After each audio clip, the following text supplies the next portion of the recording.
ഖത്തറിനെ ഞെട്ടിച്ചുകൊണ്ടാണ് Israel ദോഹയിൽ ആക്രമണം അഴിച്ചുവിട്ടത്. ഇതിൽ നെതന്യാഹു പറയുന്ന വാദം തങ്ങൾ ലക്ഷ്യം വെച്ചത് ഹമാസിനെയാണെന്നും. എന്നാൽ ഇപ്പോൾ നെസറ്റ് സ്പീക്കർ അമീർ ഒഹാന നടത്തിയ പരാമർശം ചർച്ചയാവുകയാണ്. ഇസ്രയേൽ നടത്തിയ വ്യോമാക്രമണം മുഴുവൻ മിഡിൽ ഈസ്റ്റിനുമുള്ള സന്ദേശമാണെന്നാണ് ഇസ്രയേൽ നിയമനിർമ്മാണ സഭയായ നെസറ്റ് സ്പീക്കർ അമീർ ഒഹാൻ വ്യക്തമാക്കുന്നത്.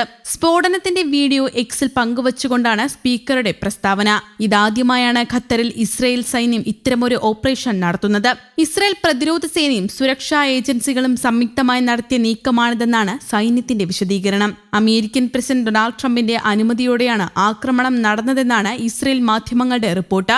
എന്നാൽ ഇസ്രയേൽ പ്രധാനമന്ത്രി ബെഞ്ചമിൻ നെതന്യാഹുവിന്റെ ഓഫീസ് ഇത് നിഷേധിക്കുകയായിരുന്നു. ഇസ്രയേലാണ് ആക്രമണം നടത്തിയതെന്നും പൂർണ്ണ ഉത്തരവാദിത്തം ഇസ്രയേലിനാണെന്നും നെതന്യാഹുവിന്റെ ഓഫീസ് പ്രസ്താവനയിൽ അറിയിച്ചു.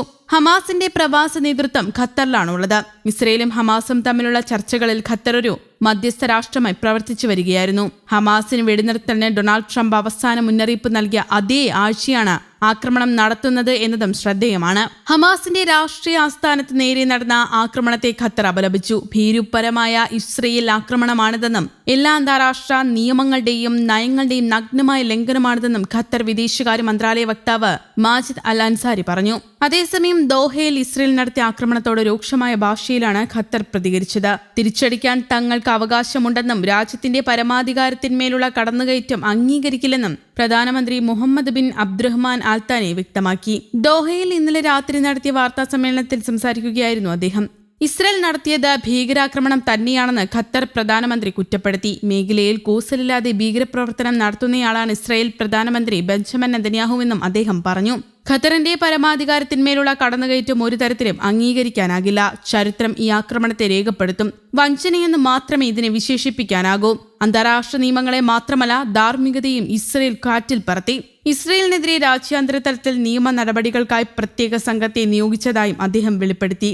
ആക്രമണ വിവരം അറിയിച്ചെന്ന അമേരിക്കൻ അവകാശവാദത്തെ ഖത്തർ പ്രധാനമന്ത്രി തള്ളി. സംഭവം കഴിഞ്ഞ് 10 മിനിറ്റിന് ശേഷമാണ് അമേരിക്ക വിവരം അറിയിച്ചത്. ആക്രമണത്തോട് സുരക്ഷാ സേന കൃത്യമായ രീതിയിലാണ് പ്രതികരിച്ചത്. അത്യാഹിതങ്ങൾ അതിവേഗത്തിൽ കണ്ടെത്താനായെന്നും അദ്ദേഹം ചൂണ്ടിക്കാട്ടി. റഡാർ വഴി കണ്ടെത്താൻ കഴിയാത്ത ആയുധമാണ് ഇസ്രയേൽ ആക്രമണത്തിനായി ഉപയോഗിച്ചതെന്ന് പ്രധാനമന്ത്രി വെളിപ്പെടുത്തി. പ്രാദേശിക സുരക്ഷയെയും സുസ്ഥിരതയെയും തകർക്കാൻ ലക്ഷ്യമിട്ടാണ് ഇസ്രയേൽ ആക്രമണം. ഇതിനെതിരെ യോജിച്ചു നീങ്ങണം. സാധ്യമായ എല്ലാ നടപടികളും സ്വീകരിക്കണം. നെതന്യാഹുവിന്റെ കാടത്തത്തിനെതിരെ ഒന്നിച്ചു നിന്ന മറുപടിയാണ് ഉണ്ടാകേണ്ടത്. ആക്രമണത്തിന്റെ പശ്ചാത്തലത്തിൽ ഗാസയിലെ വെടിനിർത്തലുമായി ബന്ധപ്പെട്ട ചർച്ചകൾക്കിപ്പോൾ സാധ്യതയില്ലെന്നും അദ്ദേഹം പറഞ്ഞു. അതേസമയം ഖത്തറിനെതിരെ ഇനി ആക്രമണങ്ങൾ ഉണ്ടാകില്ലെന്ന് അമേരിക്ക ഉറപ്പ് നൽകി. White House press secretary Karoline Leavitt ഖത്തറിനെ പ്രശംസിക്കുകയും ഇത്തരം ആക്രമണങ്ങൾ ആവർത്തിക്കില്ലെന്ന് ട്രംപ് ഖത്തർ ഉദ്യോഗസ്ഥർക്ക് ഉറപ്പ് നൽകിയിട്ടുണ്ടെന്നും പറഞ്ഞു. അമേരിക്കയുടെ ശക്തമായ സഖ്യകക്ഷിയും സുഹൃത്തുമാണ് പ്രസിഡന്റ് ഖത്തറിനെ കാണുന്നത്. ഈ ആക്രമണം നടന്ന സ്ഥലത്തെക്കുറിച്ച് അദ്ദേഹത്തിന് വളരെ വിഷമമുണ്ട്.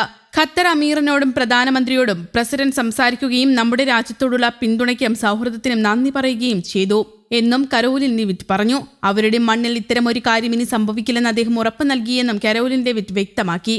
News desk Kerala Kaumudi.